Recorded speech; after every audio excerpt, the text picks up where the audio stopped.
Have you ever witnessed a powerful CEO literally fall to his knees in front of the daughter he once slapped? 3 weeks before the most important announcement of my career, my father struck me across the face at our family Thanksgiving dinner.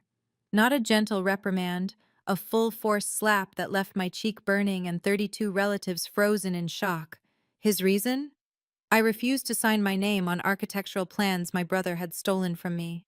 But what my father didn't know was that his granddaughter Emma had been recording everything on his own tablet.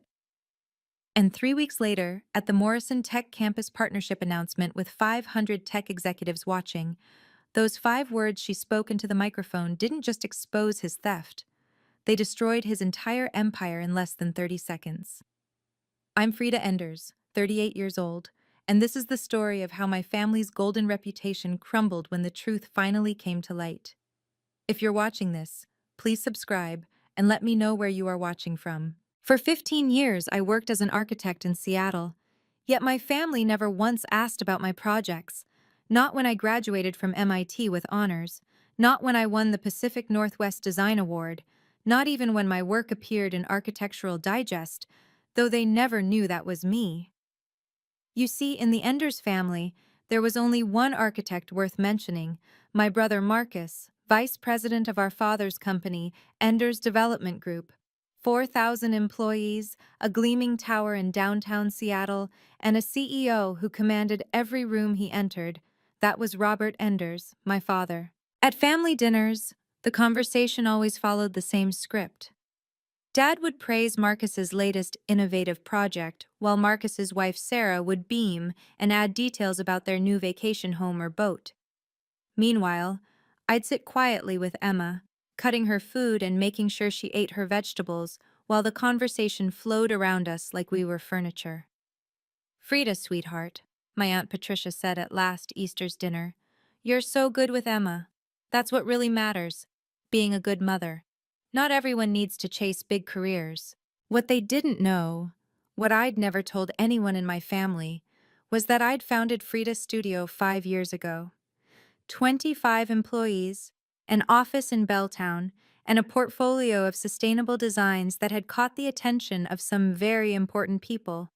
But every time I thought about mentioning it, I'd hear my father's voice from when I was 23. "Frida, you're too soft for the business world. Leave the empire building to Marcus." So I did. At least, that's what they all believed. The stealing started small, almost innocent. In 2019, Marcus called me late one Sunday night. "Hey, sis, I'm in a bind.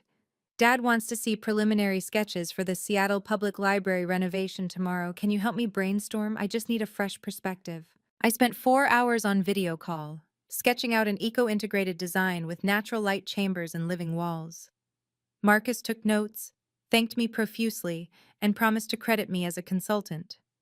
6 months later, I saw my exact design in the Seattle Times under the headline, "Marcus Enders Revolutionizes Public Space with Groundbreaking Green Design." The second time was 2021. "Family helps family," Marcus said, showing up at my apartment with coffee and pastries. "The Bellevue Mixed-Use Development. Dad's breathing down my neck. You always had the best spatial sense." I redesigned his entire concept, turning a boring strip mall into a multi-level community hub with rooftop gardens. The project won 3 awards. My name appeared nowhere. By 2023, he didn't even pretend anymore. He simply forwarded me his waterfront project with a note. "Need this fixed by Monday, thanks." And like an idiot, I fixed it. Because that's what the invisible daughter does. She helps, she stays quiet, she doesn't make waves. Emma watched all of this with her sharp 12-year-old eyes. "Mom," she asked one evening as I worked on Marcus's latest problem, "why does Uncle Marcus always get credit for your ideas?" I looked at my daughter, brilliant, brave, everything I wasn't at her age, and said, "Sometimes keeping peace is more important than getting credit." She frowned. "That doesn't sound right." It wasn't, but I didn't know that yet. Emma had always been different from the other Enders children, Marcus's boys who roughhoused and broke things, Cousin Patricia's daughters who cared only about Instagram followers. My daughter observed everything with those thoughtful brown eyes, processing the world like a computer analyzing code. She'd discovered something interesting about her grandfather's tablet last summer. Robert always left it lying around during family gatherings, logged into everything because, as he'd say, "Who's going to steal from me in my own house?" Emma would sit quietly in the corner, supposedly playing games, but I'd noticed her fingers moving with too much purpose across the screen. "Grandpa lets me use his tablet because I'm the only grandchild with a brain," Emma told me once, repeating Robert's words with a slight eye roll. "He actually said that, Mom, in front of Tommy and Jake." I should have paid more attention to what she was doing with that tablet. Should have realized my daughter had inherited more than just my architectural eye. She'd gotten the strategic mind I'd never developed. One evening in October, I found her transferring files to a USB drive. "Research project," she said quickly, closing the laptop. "About sustainable architecture. For school." "Need help?" I offered. "No, I've got everything I need." She paused, then added, "Mom, did you know Grandpa's tablet automatically backs up all his emails? And Uncle Marcus's too, since they're on the same corporate account?" I was distracted, working on a deadline. "That's nice, honey." She gave me a look I didn't understand then, disappointment mixed with determination. "Someday you're going to need proof, Mom, and when you do, I'll have it." I thought she was being dramatic. 12-year-olds often are. I had no idea she was preparing for war. If you've ever felt invisible in your own family, or had someone take credit for your hard work, hit that subscribe button right now. I promise you, what happens next will show you exactly how to reclaim your power. And please share this with someone who needs to hear that their day of recognition is coming. Let's continue. September 15th changed everything. I was in my Belltown office, reviewing blueprints with my team, when the email arrived. The sender made me check twice. David Morrison, CEO of Morrison Technologies. "Dear Ms. Enders, your firm has been selected as one of 3 finalists for the Morrison Tech Campus project. Please prepare a comprehensive presentation for our board by November 20th. My hands shook as I read the details. 500,000 square feet. 10,000 employees, a sustainable campus that would redefine Seattle's tech landscape. The contract value, $45 million, with a 6-month deadline for the master plan. "Holy shit," my lead designer whispered, reading over my shoulder. "They only invited 3 firms, AECOM from New York, Stellar from LA, and us?" I scrolled down to see the list of firms that hadn't made the cut. There, at number 37 of 47 rejected proposals, Enders Development Group, my father's company hadn't even made it past the first round. "We need everyone on this," I told my team. 18-hour days if necessary. This is our shot at the major leagues. The stakes couldn't be higher. I'd invested $500,000 of my personal savings into this presentation. If we lost, I'd have to close the studio. But if we won, "Your vision aligns perfectly with our sustainability goals," Morrison had written in a personal note at the bottom. "We're particularly impressed by your innovative approach to work-life integration in architectural design." The presentation date was November 28th, Thanksgiving Day. The same day, my family always gathered at my father's Mercer Island estate for our annual celebration of his success. This year would be different. I just didn't know how different. The next 2 months disappeared in a blur of drafts, models, and calculations. My team worked like their lives depended on it, because professionally they did. If we lost this bid, Frida Studio would close by January. I'd already maxed out our credit line and deferred my own salary for 6 months. "You sure about this?" my CFO asked, reviewing our expenses. "We're betting everything on one project." "If we play it safe, we stay small forever," I replied, though my stomach churned. "Besides, our design is revolutionary, 40% more efficient than anything Enders Development has ever built." What I didn't tell him was that I'd been perfecting this design for 3 years, the same design Marcus had dismissed as too ambitious when I'd shared it with him in 2021. He'd taken my concepts for his waterfront project, but ignored the bigger vision. Now that vision would either launch us into the stratosphere or destroy everything I'd built. Emma watched me work late into the nights, bringing me tea and sitting quietly with her homework. "You're going to win, Mom," she said one evening. "How do you know?" "Because you actually care about the people who'll work there. Grandpa and Uncle Marcus just care about square footage and profit margins." She paused. "I've seen their proposals, on the tablet." I stopped typing. "Emma, you shouldn't. Their designs are boring, Mom. Yours make people want to go to work." She gathered her books. "Just promise me something. When you win, don't let them take credit this time." The weight of her words settled on my shoulders. This wasn't just about money or recognition anymore. It was about showing my daughter that truth and talent could triumph over connections and theft. November 28th arrived gray and drizzling, typical Seattle Thanksgiving weather. I sat in my car outside my father's Mercer Island estate, watching Emma fidget with her phone in the passenger seat. "We don't have to go in," I said. "Yes, we do." Emma straightened her dress. "Besides, Uncle Marcus invited those two investors from Portland. It's going to be interesting." 6 p.m. sharp, we entered the marble foyer where 32 family members had already gathered, champagne flutes in hand. The house smelled of turkey and my father's expensive cigars. Marcus stood by the fireplace, holding court with Dad's business partners, his voice carrying across the room. "The Morrison Tech campus will revolutionize Seattle's skyline," he was saying. "My team's been working on something special for months." My blood chilled. I moved closer, Emma trailing behind. Marcus was holding up architectural renderings on his tablet. My renderings. The ones I'd created in 2021. The preliminary designs I'd shared with him before I knew better. He'd modified them slightly, changed some colors, added his firm's logo, but the bones were mine. "Stunning work, Marcus," Robert boomed, clapping his son's shoulder. "This is why Ender's development leads the industry. Innovation runs in our blood." Sarah, Marcus's wife, preened beside him.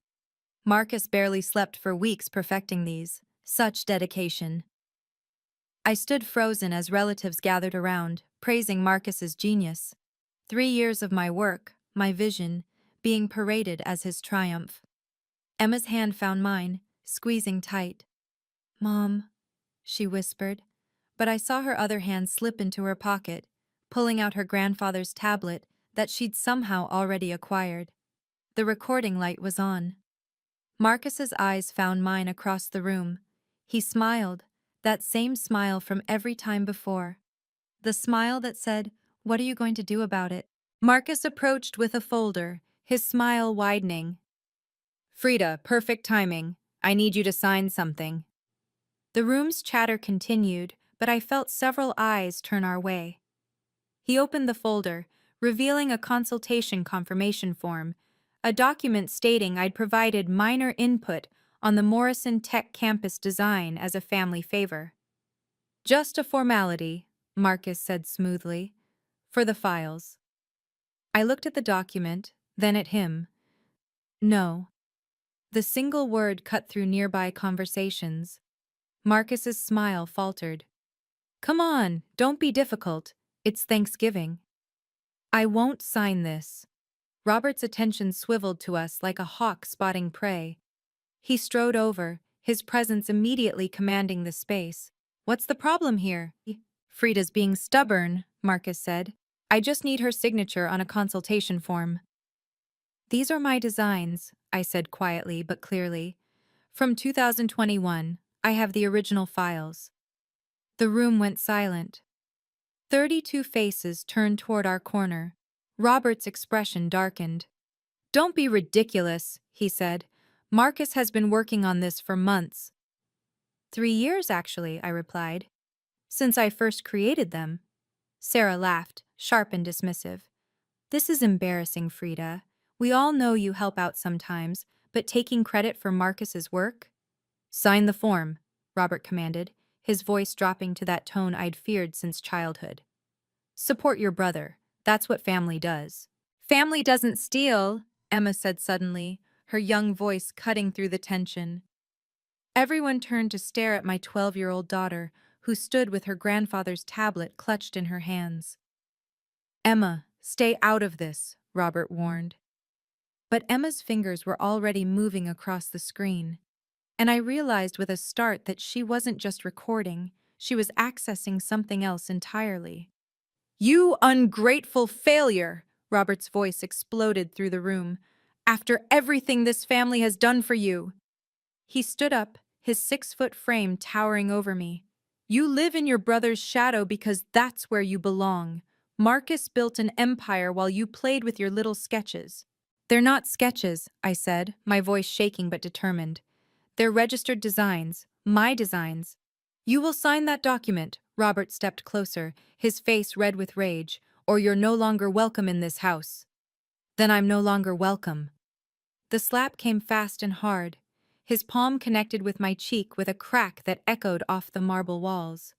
The force knocked me sideways, and I grabbed the table to keep from falling. Gasps erupted around the room. Someone dropped a glass. My cheek burned, tears springing to my eyes not from pain, but from the sheer humiliation of being struck like a child in front of everyone. Cousins, aunts, uncles, my daughter, even Marcus's business partners from Portland. Get out, Robert said coldly. Get out of my house until you learn respect. Sarah smirked. Marcus looked away.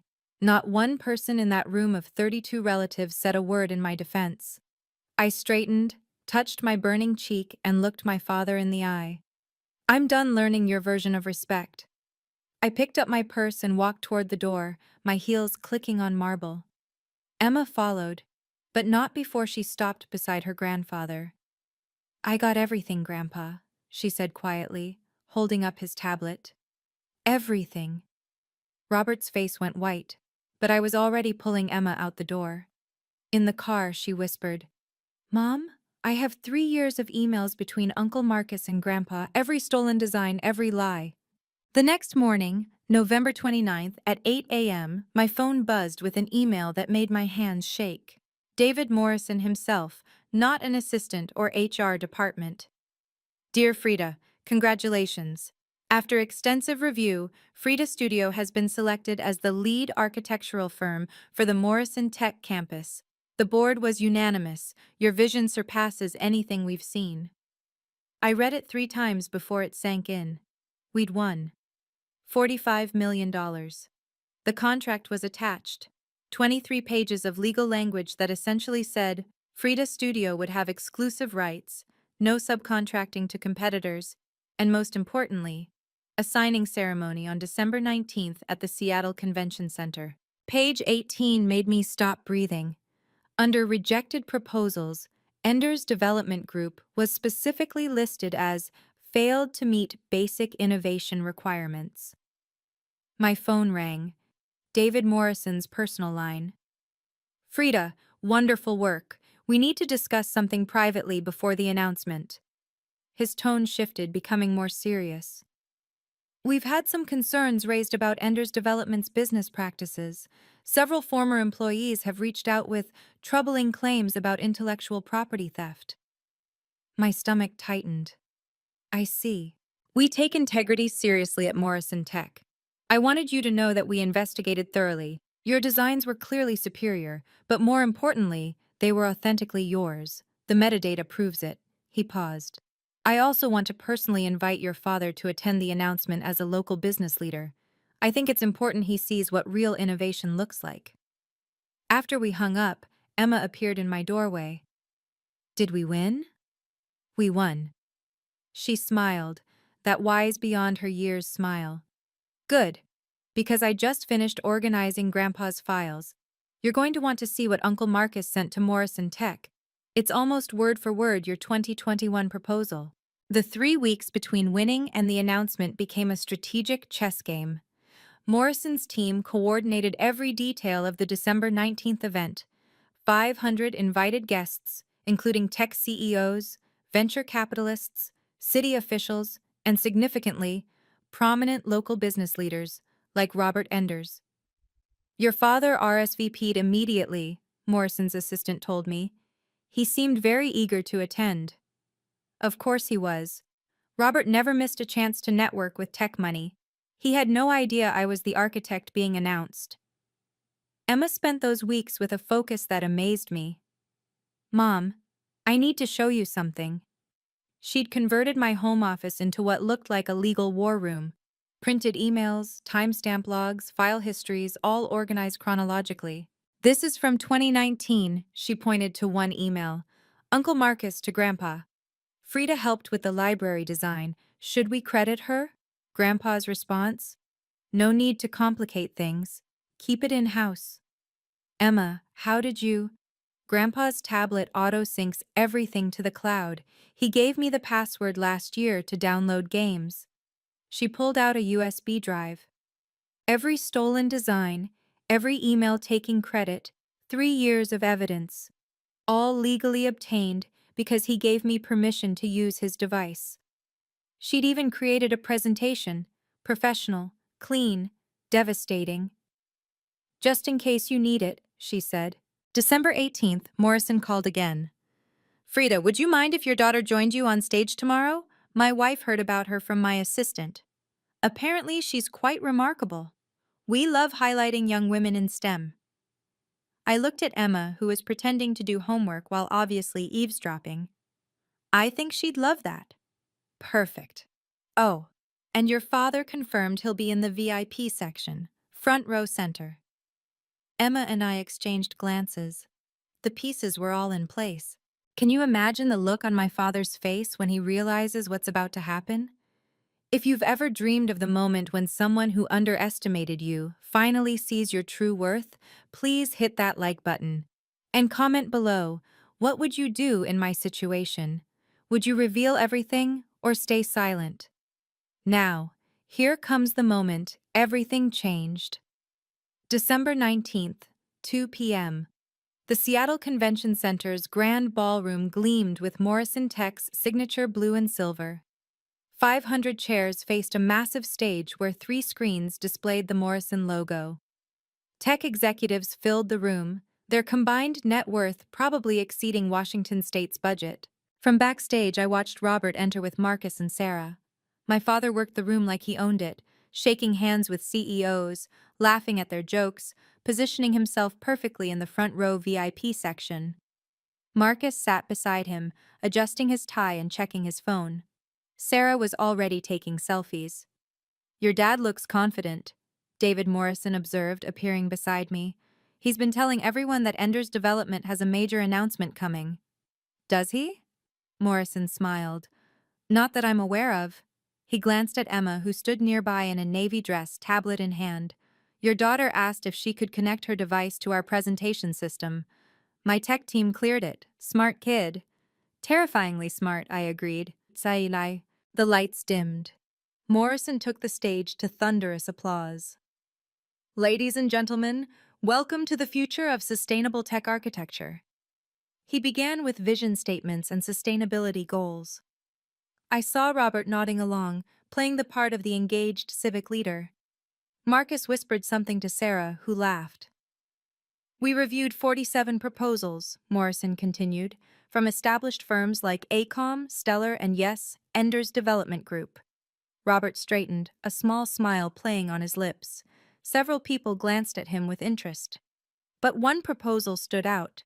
One firm understood that buildings aren't just structures, they're ecosystems for human potential. Marcus leaned forward.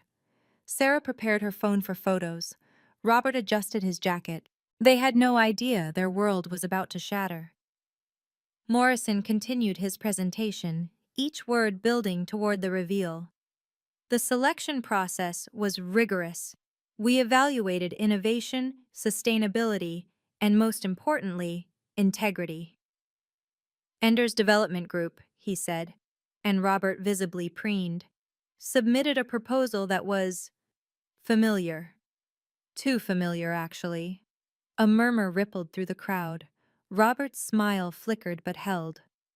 In fact, several designs seemed to be iterations of work we'd seen before, recycled concepts, borrowed innovations.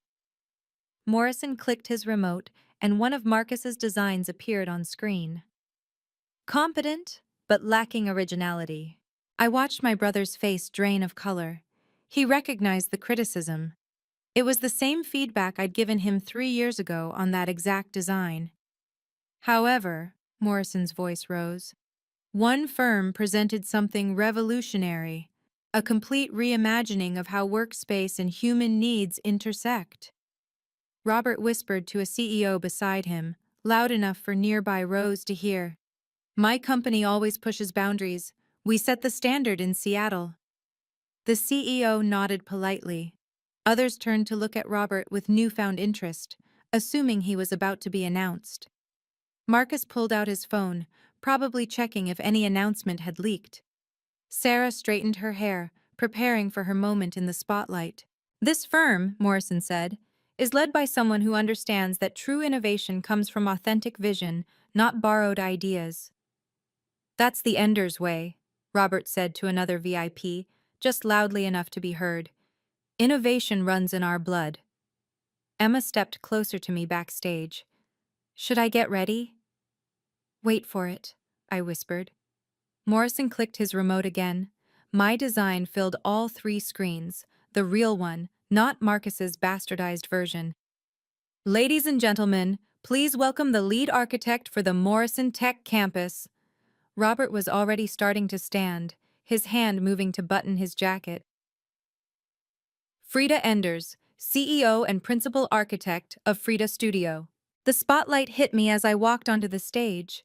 500 faces turned, cameras flashed, and in the front row, my father shot to his feet, not in applause but in shock, his face cycling from confusion to recognition to rage in the span of 3 seconds.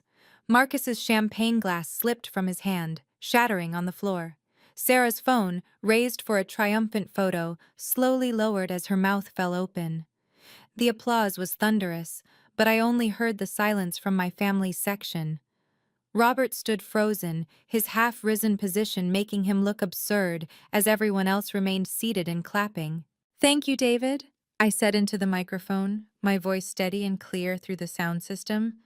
This project represents everything I believe architecture should be: sustainable, human-centered, and honest.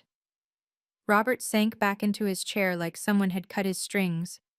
Several VIPs glanced at him with confusion, then recognition. Wasn't she his daughter, the one from Enders Development? Emma walked onto the stage beside me, poised and confident, carrying her grandfather's tablet. Morrison smiled and gestured for her to join us. Before we discuss the project, I continued, I want to thank my daughter Emma, whose unwavering support and remarkable insight made this possible. Emma stepped to the microphone they'd set up for her. She looked directly at Robert, then at the audience.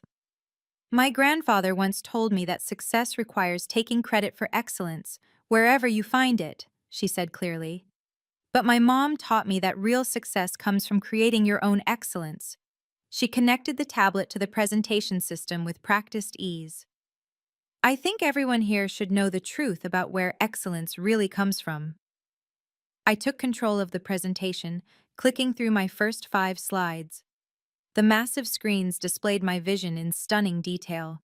Solar panel integration that looked like art, workspace pods that could reconfigure based on team needs, gardens that cleaned the air while providing meditation spaces. Frida Studio's design achieves 90% energy efficiency, Morrison announced from beside me. That's 30% better than any competitor, including Enders Development Group, which came in at 60%. Gasps rippled through the crowd. Industry professionals leaned forward, studying the numbers.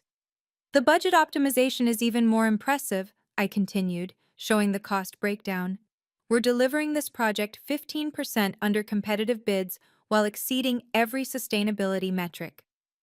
To put this in perspective, Morrison added, his voice carrying clearly, Enders Development's proposal would have cost $18 million more and taken 8 months longer.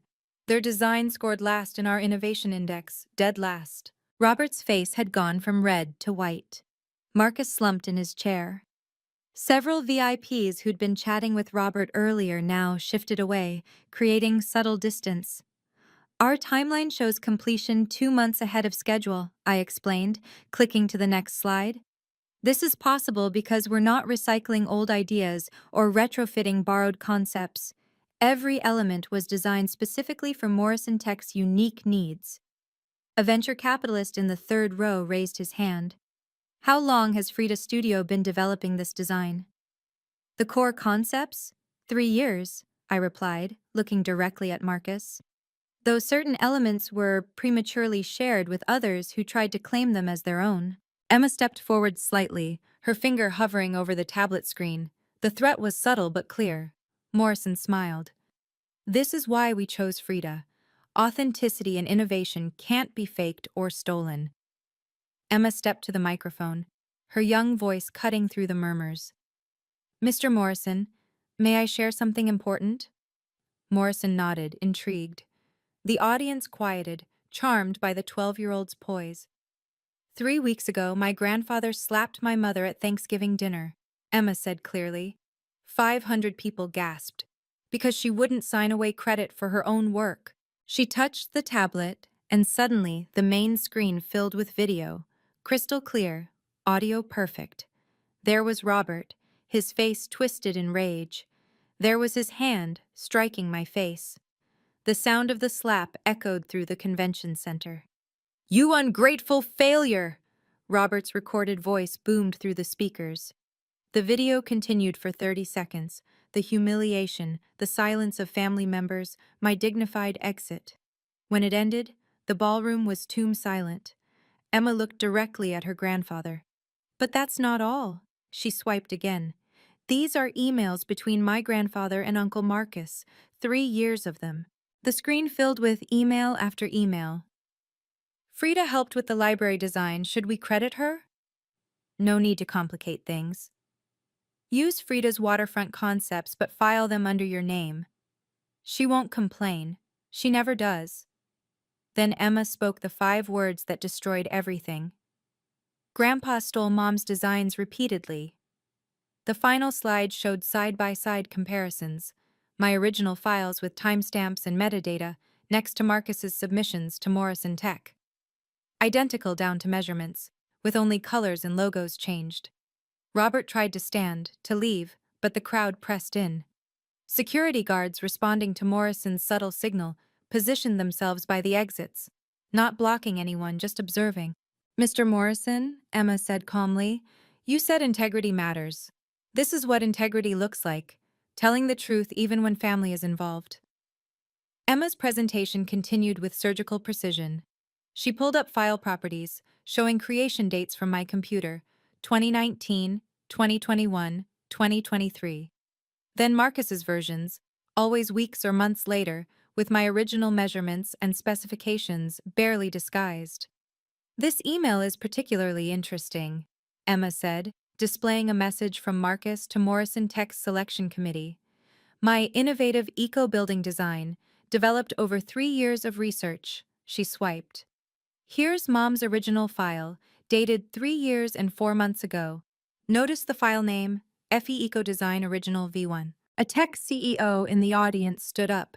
This is intellectual property theft. Documented, premeditated theft. Morrison nodded gravely. We suspected as much when we reviewed the proposals. The Enders development submission felt derivative because it was. Stolen goods never shine as bright as the original. Robert finally found his voice. This is a family matter. You can't. Actually, we can, Morrison interrupted. When you submit fraudulent proposals to my company, it becomes my business. When you trade on your reputation while stealing from your own daughter, it becomes everyone's business. The cameras were all focused on Robert now. Every tech journalist in Seattle was typing furiously on their phones. Someone was already live streaming. Emma added one final slide, a compilation of awards and recognition Marcus had received for my designs. 7 awards, 12 featured articles, approximately $32 million in contracts, all based on stolen work. She looked at the audience. My mother never wanted this to be public. She just wanted to build beautiful, sustainable spaces. But sometimes, staying silent protects the wrong people. Marcus tried to speak. This is taken out of context. The context, Morrison said coldly, is on the screen. Your own emails, Mr. Enders. Your own words. Morrison turned to face the audience, his voice carrying the authority of someone who'd just made a $45 million decision. Effective immediately, Enders Development Group is banned from all Morrison Tech projects, current and future. We do not work with thieves. Robert's phone began ringing incessantly. He fumbled to silence it, but it kept lighting up. Call after call after call. 3 CEOs who'd been sitting near Robert stood and walked away without a word. One stopped beside me on stage. Ms. Enders, I'd like to discuss our new headquarters when you have time. We need someone with proven integrity. Morrison returned to the podium. Let's proceed with why we're really here. Frida, would you do us the honor of signing the contract? The contract signing table was brought on stage. $45 million, 6 months to change Seattle's skyline. As I signed, the cameras captured everything. Robert's devastation, Marcus's panic, Sarah frantically deleting her social media posts from her phone.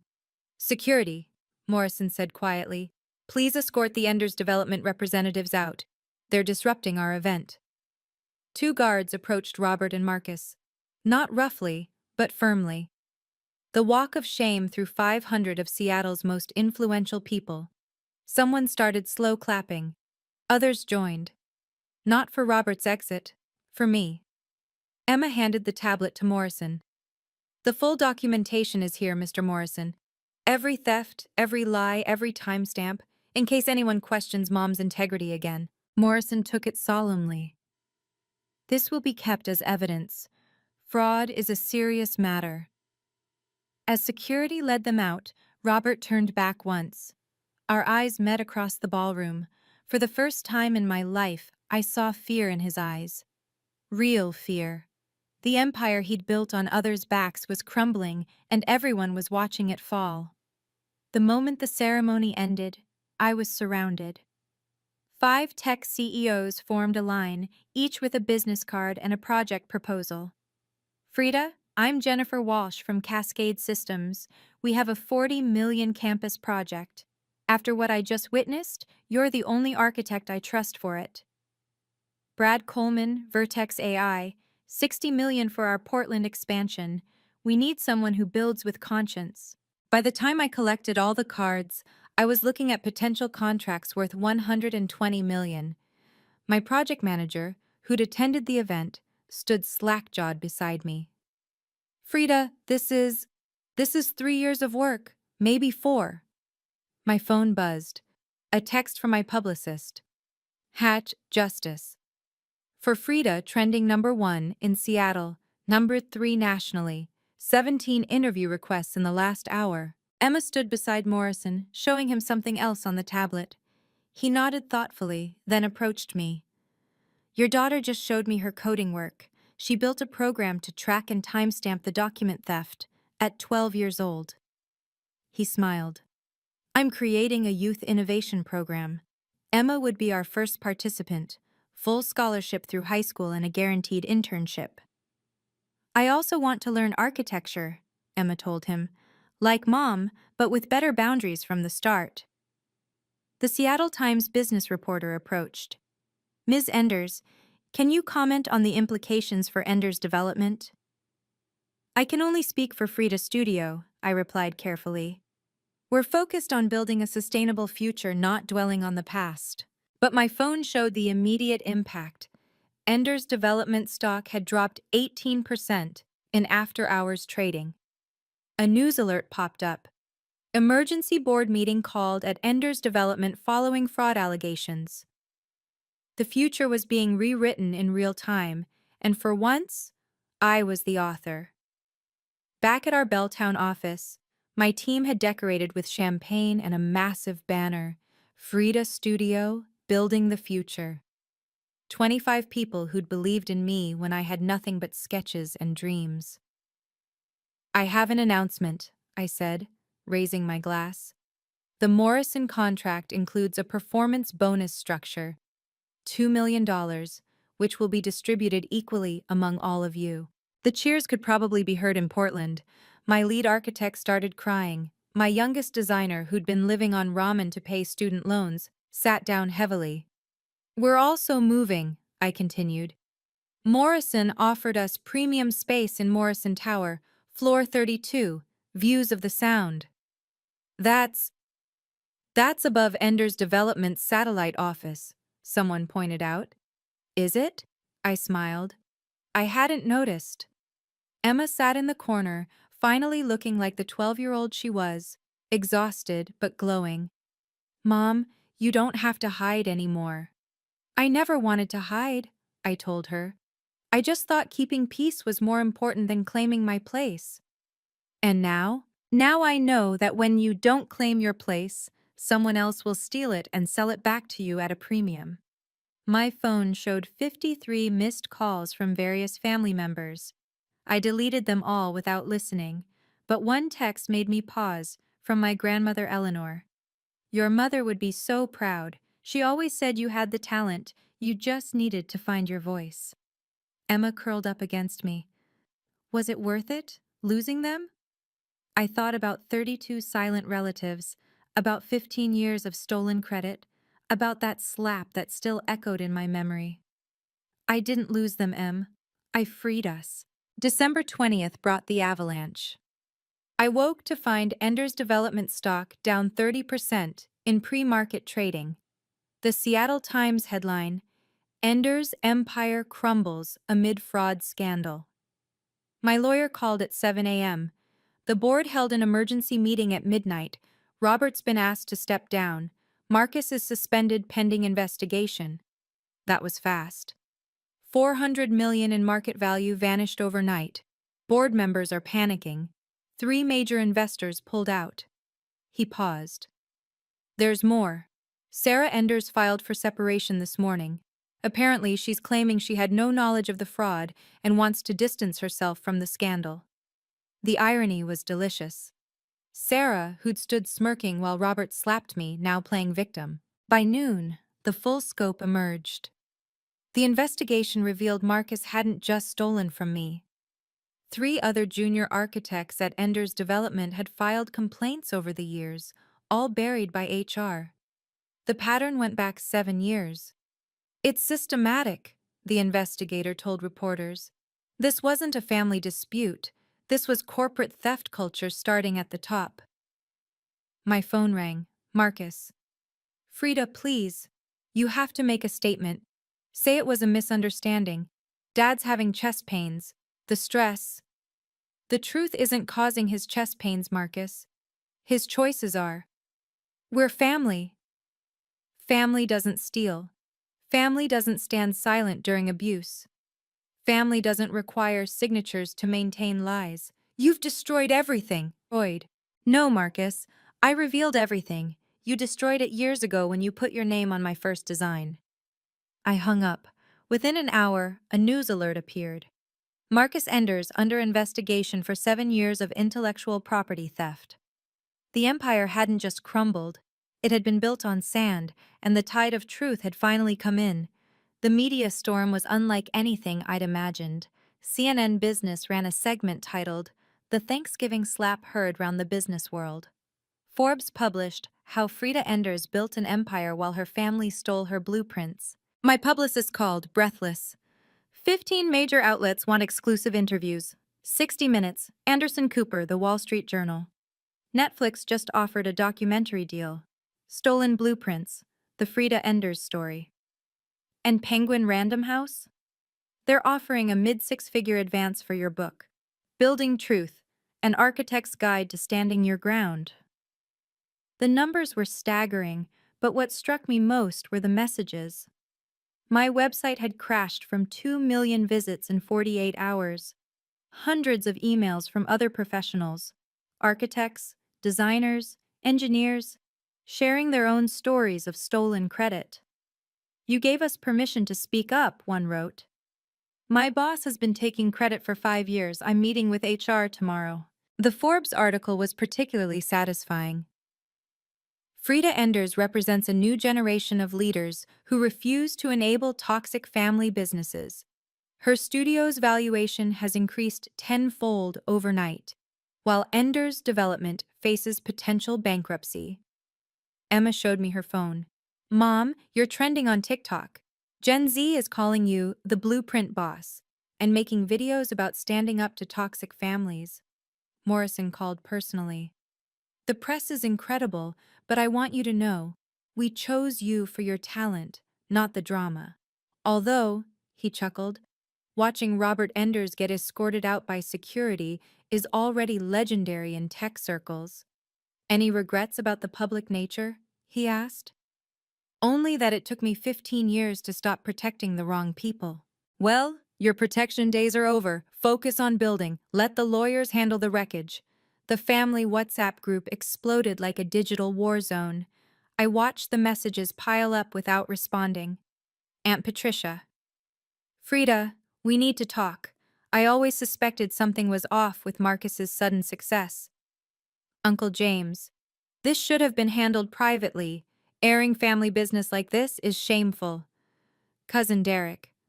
Actually, Uncle James, covering up theft is shameful. Team Frida here. The group split into factions. Half thought I'd gone too far. The other half admitted they'd witnessed similar behavior, but stayed quiet. Then came the revelation that shifted everything. Cousin Marie. Since we're being honest, Robert fired me from Ender's Development in 2018 when I refused to hand over my client list to Marcus. Said I wasn't a team player. 3 more relatives shared similar stories, pattern after pattern of Robert and Marcus taking credit, pushing out anyone who resisted. Then, unexpectedly, Grandma Eleanor joined the chat, a woman who'd never sent a text in her life. I taught my son better than this. Frida, your mother would be proud. She left the family business for similar reasons, though she never told you. Robert crushed her interior design firm by poaching her clients. Some patterns repeat until someone breaks them. The chat went silent. My mother had died when I was 15, and I'd never known she'd had her own business, her own dreams that Robert had destroyed. Uncle James left the group. Marcus had already removed himself. Sarah posted once, "This is all lies," before also leaving. But 12 relatives reached out privately, sharing stories, offering support. The family was fracturing, but maybe it needed to. Maybe the healthy parts needed to separate from the rot. Some trees need pruning to grow, Grandma Eleanor texted me privately. You just cut away 30 years of disease. December 22nd, Robert made his move. His lawyer, Harrison Pike from Seattle's most expensive firm, sent a formal letter offering $10 million for a public statement, clarifying the misunderstanding at the Morrison Tech event. My lawyer laughed when he read it. He's desperate. This is admission of guilt, wrapped in legal paper. The letter went on to threaten a defamation suit, claiming emotional distress and damage to business reputation. But the evidence was ironclad. Emails, timestamps, video, all legally obtained. Then came the emotional manipulation. Robert sent a personal email. Frida, you've destroyed our family legacy. Your mother would be ashamed. Everything I built was for you and Marcus. Now you've left me with nothing but shame and debt. My health is failing. Is your revenge worth your father's life? Emma read it over my shoulder. Wow, he's really going for the guilt grand slam, isn't he? Don't respond, my lawyer advised. Let me handle it. His response was perfect. Mr. Enders, the evidence speaks for itself. Video recordings and emails are not defamation, they're documentation. We recommend focusing on the criminal investigation rather than attempting to silence witnesses. But Robert wasn't done. He sent letters to Emma's school claiming I was an unfit mother exposing a minor to adult business matters. The school's response was swift. They'd seen the news and considered Emma a hero for standing up to abuse. The final pathetic attempt came December 23rd. Robert posted a video on the Enders Development website, sitting in his now empty office claiming he was a victim of a coordinated attack by a vindictive daughter. The video had 12,000 dislikes within an hour. The comments section had to be disabled. Someone leaked that he'd hired a PR crisis firm for $50,000 a month, money he no longer had. January 2025 arrived with opportunity knocking down my door. The contracts Jennifer Walsh and Brad Coleman had mentioned materialized into formal proposals. 12 major projects totaling over $200 million in potential revenue. "We need to expand," my CFO said, reviewing the numbers. "This is 4 years of work, minimum." "Then we expand." I signed the lease for additional floors in Morrison Tower. "We're hiring 50 more people, and I want at least half to be young architects who've been overlooked elsewhere." Frida Studio went from 25 to 75 employees in 6 weeks. We opened satellite offices in Los Angeles and New York. 3 sustainability nonprofits approached us about partnerships, wanting to use our designs as models for affordable green housing. The speaking engagement offers were overwhelming. TED Talk, architecture conferences, women in business summits. I accepted the TED Talk. Building Truth: Why Authentic Design Starts with Authentic Business. "Your story resonated globally," the TED coordinator explained. "We've had more requests for your talk than any other this year." The numbers were staggering. Our revenue projection for 2025 hit $200 million. My personal net worth, nearly nothing 6 months ago, climbed past 8 figures. But the sweetest victory was smaller. A handwritten note from a junior architect in Ohio. "I confronted my boss about stealing my designs after seeing your story. He fired me. The client hired me directly instead. Thank you for showing me it was possible." Emma pinned it to our office inspiration board, right next to our first Morrison Tech check. "Mom," she said, "remember when you used to work at the kitchen table, hoping someone would notice your talent?" Every day. Now the whole world is watching. The investigation into Marcus was thorough and devastating. By February, the full scope emerged in a leaked report that made headlines nationwide. 7 years of systematic theft, the Seattle Times announced. The investigation revealed Marcus had stolen designs not just from me, but from 3 other junior architects at Enders Development. 2 had been fired when they complained. 1 had been paid off with a non-disclosure agreement. The Architecture Registration Board launched their own investigation. Marcus's license was suspended pending review. Without it, he couldn't practice architecture anywhere in the United States. "The pattern is clear," the investigator told reporters. "Mr. Marcus Enders built his entire reputation on other people's work. Not a single major design attributed to him was actually his." The lawsuits started rolling in. Former associates wanted their credit restored and damages paid. The total claims exceeded $15 million, money Marcus didn't have. Sarah's separation turned to divorce proceedings. Court documents revealed she was claiming half of assets that were rapidly disappearing. They had to sell their Bellevue mansion at a loss. The boat went next, then the vacation home in Aspen. By March, Marcus was working as a junior CAD technician at a small firm in Portland, the only job he could get without his license. His salary, $62,000 a year. His net worth had dropped from $50 million to barely $5 million, most of it tied up in legal fees.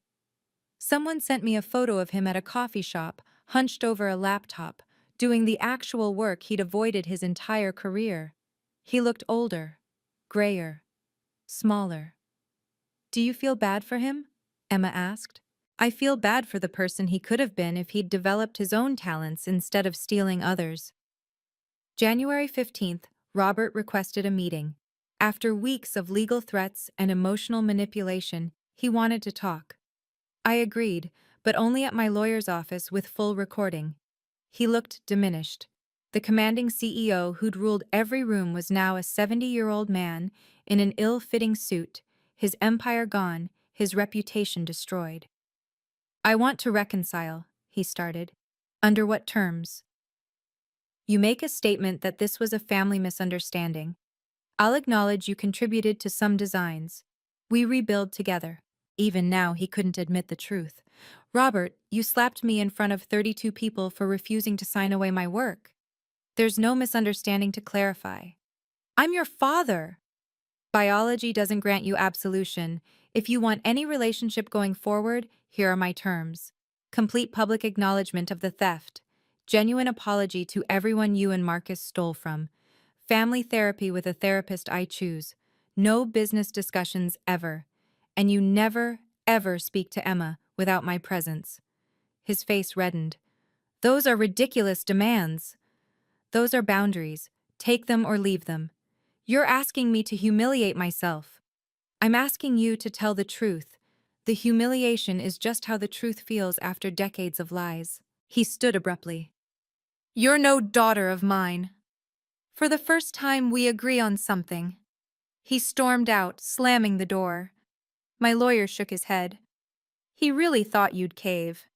He's been counting on me caving for 38 years. The math finally changed.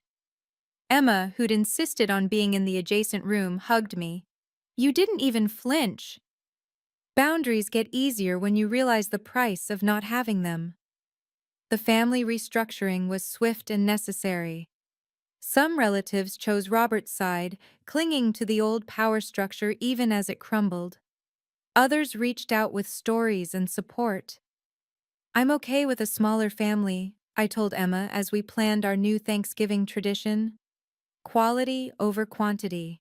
We invited my team, their families, Morrison and his wife, and the relatives who'd supported us. 50 people who genuinely cared about each other. No power plays, no stolen credit, no silent enablers.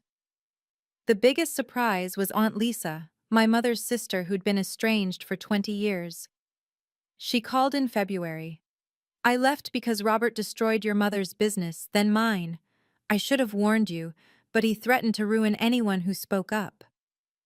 We met for coffee.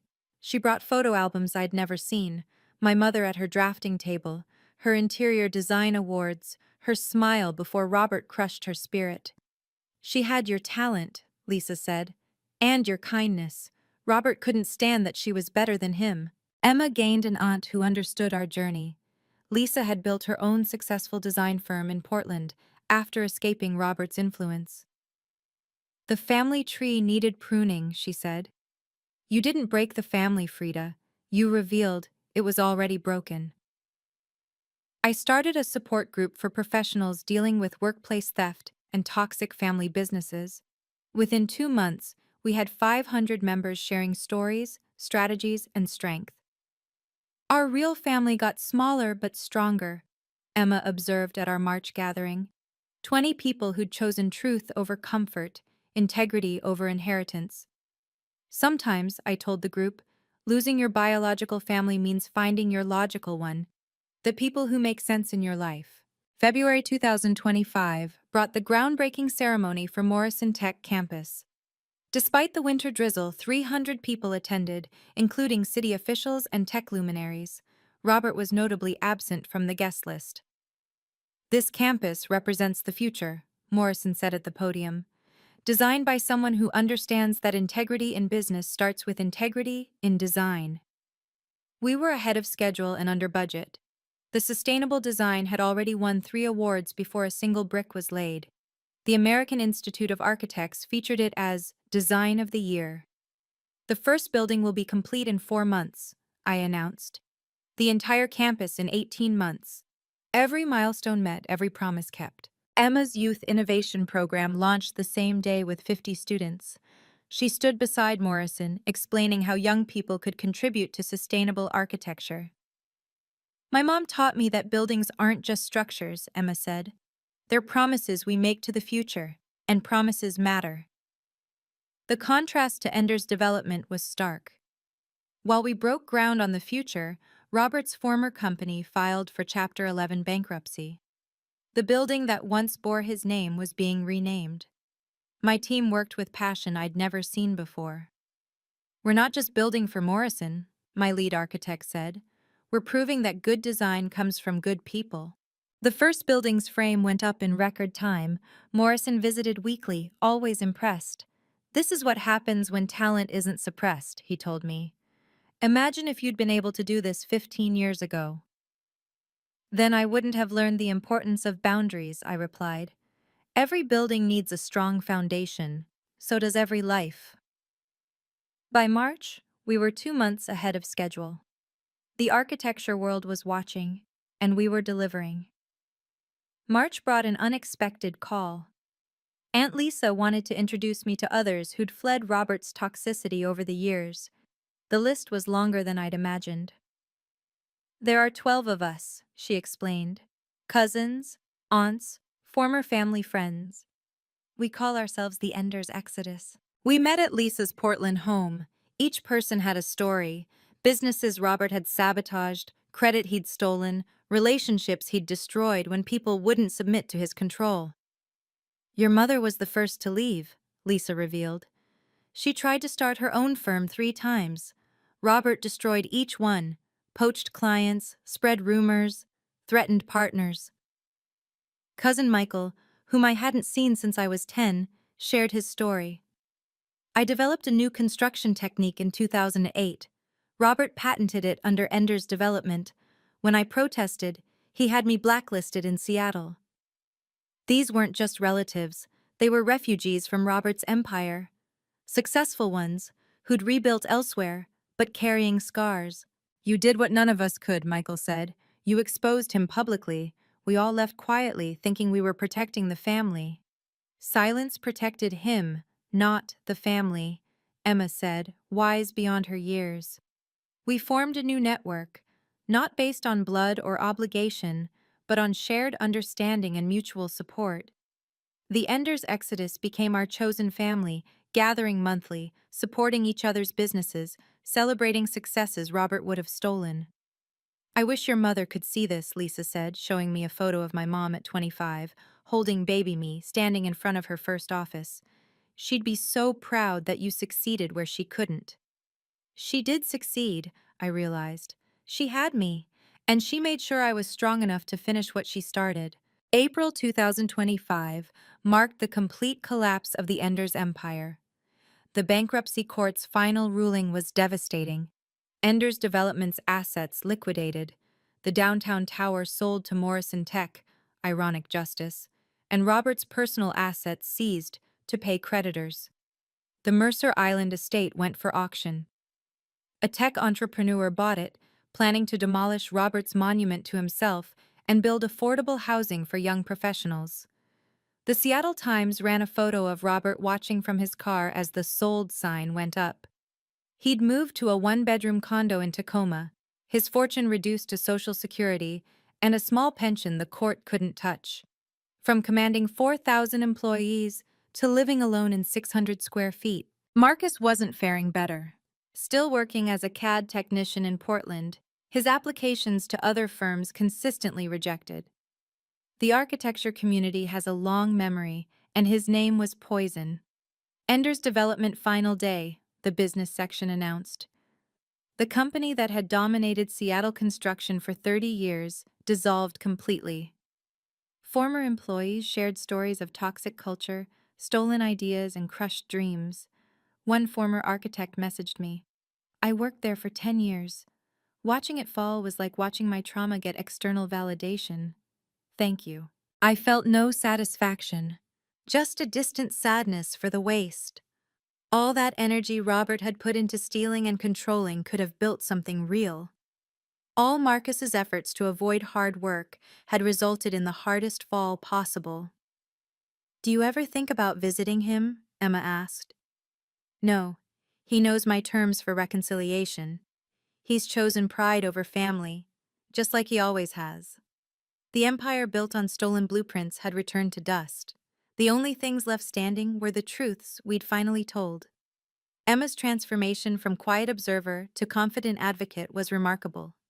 In May, she won a national essay contest with her piece, Standing in Truth, Why Silence Never Protects the Right People. The prize was $25,000 for college and a speaking slot at the National Youth Leadership Conference. At 13, she commanded the stage like someone twice her age. Adults always tell kids to respect their elders, she began. But what happens when your elders don't respect truth? What happens when staying quiet means enabling theft? Her speech went viral. 3 million views in a week. Messages poured in from teenagers dealing with toxic family situations, thanking her for showing them it was okay to speak up. She started a nonprofit called Truth Voices for teens facing family corruption or abuse. Using her prize money as seed funding, she created a platform where young people could share stories and find support. 10,000 followers in 3 months, she told me proudly. And we've helped 12 kids find legal help for family financial abuse. Morrison became her unofficial mentor, teaching her about business ethics and sustainable development. Your daughter has CEO potential, he told me, but more importantly, she has integrity potential. Emma's school invited her to speak at graduation. The girl who'd once sat silently while her uncle stole her mother's work now stood before 500 people, teaching them about courage. My mom worked in shadows for 15 years because she thought keeping peace was noble, Emma said. But I learned that peace without justice isn't peace. It's just quiet oppression, and I refuse to be quiet. The principal told me afterward, Emma's changed our school's entire culture around speaking up. She's proof that one voice can start an avalanche. November 2025. A new Thanksgiving tradition at the Morrison Tech campus's completed first building, a gorgeous space with soaring windows and living walls, exactly as I'd envisioned years ago.